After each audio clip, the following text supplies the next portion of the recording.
Duduklah sebentar. Ibu-ibu, bapak-bapak, saudari-saudara, kita semua tahu dan ingat dengan amat baik bahwa kitab Kejadian, kitab pertama dari Perjanjian Lama, pada bab 3 bicara kepada kita tentang satu kekacauan besar terjadi di Taman Eden. Maka tema kita pada hari ini adalah Eden, Firdaus pulih kembali karena pernah kacau. Kacau besar. Kenapa? Karena manusia yang diciptakan Allah itu tidak puas menjadi ciptaan. Dia tidak puas menjadi manusia. Dia pingin menjadi Allah.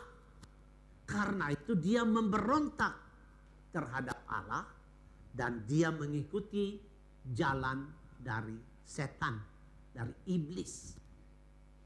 Karena kejadian itu, karena pemberontakan itu, Allah menjadi sangat marah. Sangat marah. Bagaimana kemarahan Allah dinyatakan? Dia mengusir Adam dan Hawa keluar dari Firdaus. Dan dikatakan di dalam kitab Kejadian bahwa setelah manusia itu diusir dari Firdaus, semua pintu-pintu masuk dijaga oleh para malaikat dengan pedang berapi. Maka manusia tidak punya kemungkinan untuk masuk hidup kembali penuh sukacita bersama Allah. Karena harus melewati pedang berapi itu. Nah, ibu bapak, setelah manusia diusir, Tuhan menutup kelopak matanya, menarik nafas lega. Tetapi surga membisu. Surga menjadi sangat sedih dan surga menjadi sangat sepi. Keadaan itu membuat Allah punya hati sedih juga. Maka dia mengambil keputusan. Saya akan turun ke bumi cari manusia yang sudah saya usir. Saya akan bawa mereka kembali ke Eden. Bawa mereka kembali ke Firdaus. Supaya sukacita dan kegembiraan di Firdaus pulih kembali. Seperti dulu, sebelum Adam dan Hawa berbuat dosa, luar biasa sukacita dan kegembiraan di Taman Firdaus, di Eden.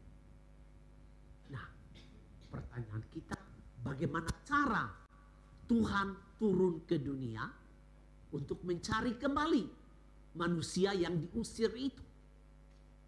Dia mengubah dirinya. Dia menjelmakan dirinya dalam bentuk suara hati, dalam bentuk hati nurani, dalam bentuk suara batin.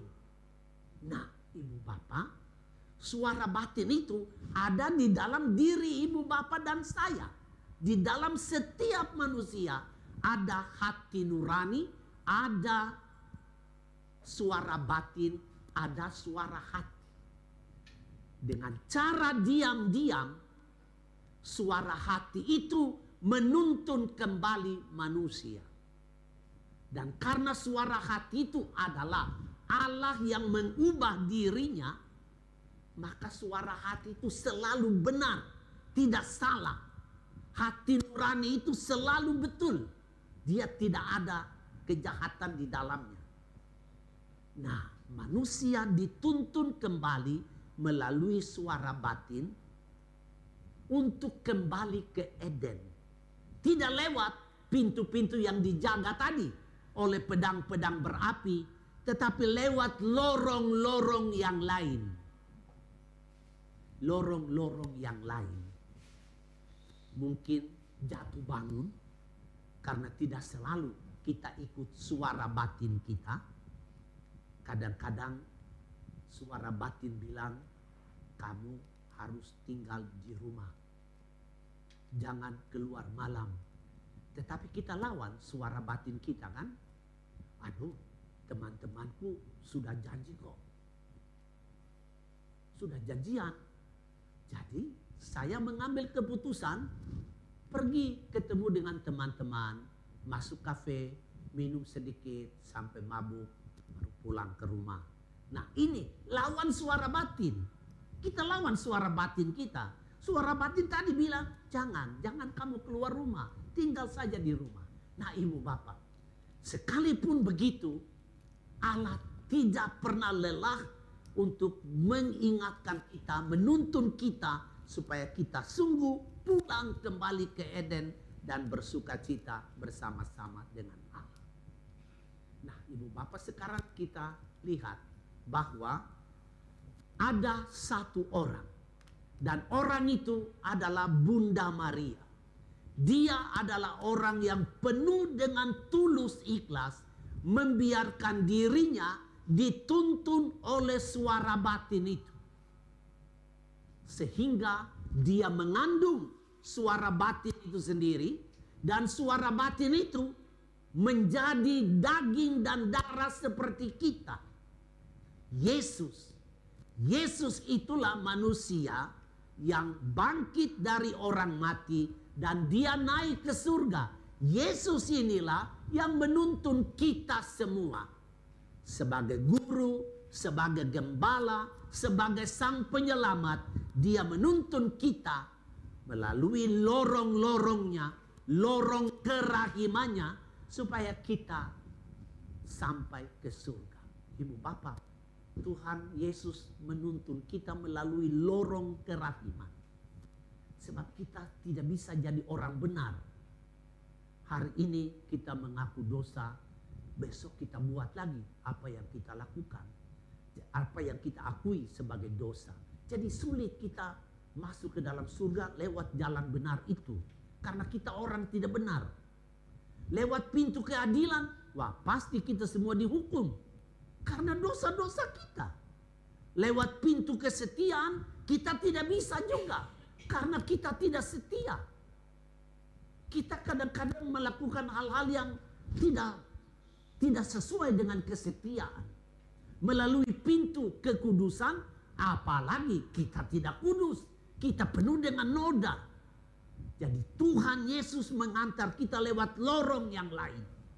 Lorong itu kita sebut dengan lorong kerahiman. Allah berpihak kepada kita orang berdosa. Tidak berarti Allah mencintai dosa. Tidak. Allah membenci dosa. Tetapi dia sayang kepada orang berdosa. Ini beda sekali. Allah tidak mencintai dosa. Allah membenci dosa. Allah membenci ketakadilan. Allah membenci orang yang, Allah membenci ketidakbenaran. Allah membenci ketidaksetiaan. Tetapi dia mencintai orang-orang berdosa. Makanya dia bawa pulang orang berdosa melalui pintu kerahiman supaya dapat menggembirakan surga kembali yang kosong ketika manusia diusir.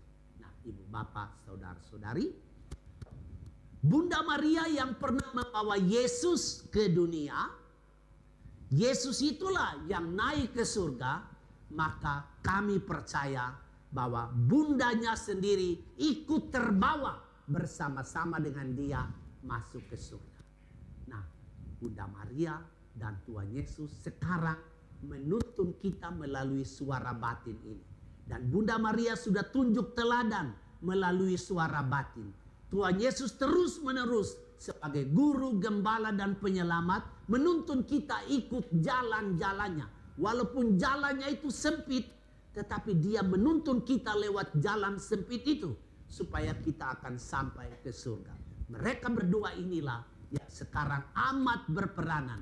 Bunda Maria dan putranya Tuhan kita Yesus Kristus yang sedang membawa kita kembali ke Eden untuk hidup bersukacita dan bergembira bersama Tuhan.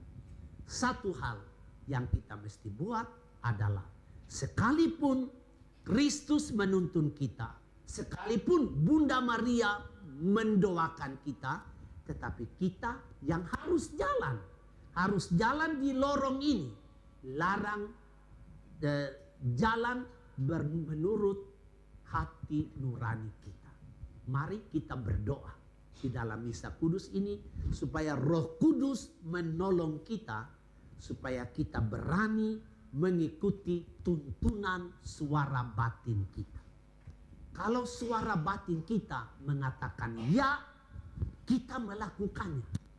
Kalau suara batin kita mengatakan jangan, mengatakan tidak, jangan kita lakukan. Ibu Bapak, dan mari kita akui bahwa karena pengaruh ilmu dan teknologi, karena pengaruh dunia begitu kuat, suara batin kita ini kadang-kadang tumpul. Dan karena tumpul, banyak sekali manusia tidak ikut lagi hati nuraninya. Tidak lagi. Kenapa korupsi merajalela kemana-mana? Ketika orang masuk menjadi pejabat, orang pegang kitab suci, maka bersumpah tidak akan menerima suap. Dia di atas kitab suci loh. Tapi ketika dia melihat rupiah begitu banyak, apalagi dolar begitu banyak, dia berubah pikiran. Aduh, kemarin gue udah disumpah kitab suci, tapi ini sayang kalau tidak ambil ini. Orang tidak hidup lagi menurut suara hati karena tumpul sudah. Mari kita mohon supaya Roh Kudus bikin tajam kembali kita punya suara hati, dan bikin tajam kita punya telinga supaya kita dengar tuntunan suara hati, karena itulah yang akan mengantar kita seperti Bunda Maria dihantar masuk surga. Kita pun akan masuk ke surga dengan tuntunan suara hati, dan Eden akan pulih kembali penuh dengan sukacita dan kegembiraan. Amin.